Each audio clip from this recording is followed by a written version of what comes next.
नमस्कार. हवामान अंदाज आणि बातम्या या आपल्या यूट्यूब चॅनलमध्ये मी किरण वाघमोडे तुम्हा सर्वांचं स्वागत करतो.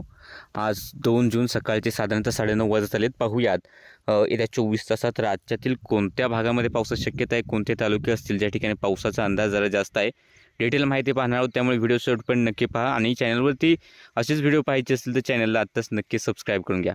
सोबतच पुढील 3 दिवसाचा अंदाज आपल्या हिंदी चॅनलवरती थोड्याच वेळात प्रसारित होईल.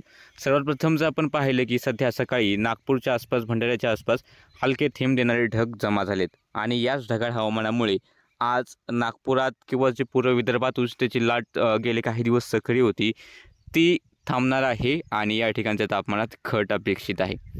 तसेच या ठिकाणी वाशिम, बुलढाणा, अकोला, अमरावतीमध्ये थोडंसं ढगाळ वातावरण आहे, मात्र विशेष पावसाचे ढग या ठिकाणीही दिसत नाहीत. आणि साधारणतः येत्या 24 तासातील अंदाज आपण पाहिला तर आज सोलापूर, सांगलीचे पूर्व भाग, धाराशिव, लातूर, नांदेड या जिल्ह्यांमध्ये मेघगर्जनेसह पावसाची शक्यता दाट आहे. तसेच सातारा पूर्व, पुणे पूर्व, कोल्हापूरचा एखादा पूर्वेकडील भाग, बेळगाव, छत्रपती संभाजीनगर, जालना, बीडचा एखादा भाग, परभणी, हिंगोली, यवतमाळ, वर्धा, नागपूर, भंडारा, गोंदिया, गडचिरोली, चंद्रपूर या जिल्ह्यांमध्ये मेघगर्जनेसह सोसाट्याच्या वाऱ्यासह काही ठिकाणी पाऊस. तर जळगाव, बुलढाणा, अकोला, अमरावती या ठिकाणी स्थानिक वातावरण तयार झालं. पुणे, साताऱ्याचे काही भाग असले तर कोल्हापूरचे इतर भाग किंवा सिंधुदुर्ग, गोव्याचे इतर भाग स्थानिक वातावरण तयार झालं तर गडगडाटासह थोडाफार पाऊस होऊ शकतो. आज ढगांची वाटचाल बऱ्यापैकी दिवसभर साधारणतः अशा प्रकारे दक्षिणेकडून उत्तरेकडे अशा प्रकारे राहील. पुणे, सातारा, सांगली, सोलापूरच्या आसपासच्या भागांमध्ये, नाशिकच्या आसपास आल्यानंतर वाऱ्याची दिशा किंवा ढग आज तयार झाले तर ते पूर्वेकडे वाहतील. जालना, अकोल्याकडच्या भागांसह पूर्वेकडे वाहतील.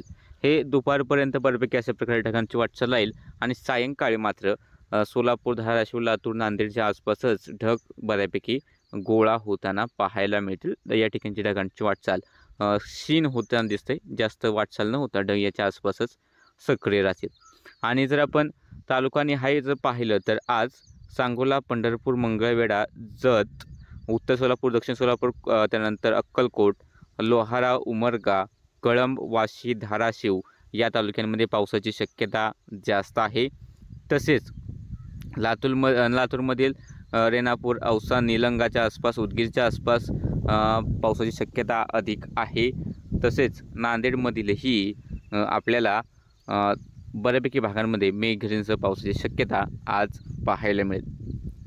साताऱ्याचे भाग पाहिले तर फलटण, दहिवडी, आटपाटीच्या आसपास किंवा इकडे पूर्वेकडे माळशिरस, इंदापूर, बारामतीच्या आसपास जर का वातावरण सक्रिय जास्त जर झालं तर सोलापूरवरून थोडेसे ढग उत्तर पश्चिमेकडे सरकत आले तर या भागांमध्ये रात्री उशिरा पाऊस होऊ शकतो. विशेष मोठा पावसाचा अंदाज सध्या तरी नाही, पण उद्यापासून या ठिकाणी सुद्धा पावसाची शक्यता वाढेल.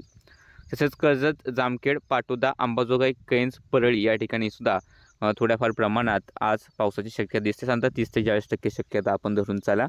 आणि हे जे काही आपण तालुके सांगितलेले आहेत या तालुक्याने व्यतिरिक्तही बाकीचे काही तालुके असतील त्या ठिकाणी पाऊस होईल. तुमच्या तालुक्याचं नाव घेतलं नाही याचा असा अर्थ होत नाही की तुमच्या तालुक्यात पावसाची शक्यता नाही. जे जिल्हे सांगितलेत त्या जिल्ह्यांमध्ये पावसाची शक्यता आहे. तुमचा जर त्या जिल्ह्यांमध्ये तालुका असेल तर तुमच्याकडचा पाऊस होऊ शकतो, पण जे तालुके सांगितलेत त्या तालुक्यांमध्ये विशेष पाऊस होण्याची शक्यता जरा जास्त दिसते. तसेच रामटेक, सावनेरच्या आसपास हलका मध्यम पाऊस आपल्याला पाहायला मिळेल. बाकी सध्याच्या अंदाजामध्ये इतकंच. दररोज हवामानाचे अंदाज पाहिजे असतील तर चॅनलला सबस्क्राईब करा, व्हिडिओ लाईक आणि शेअर करायला विसरू नका.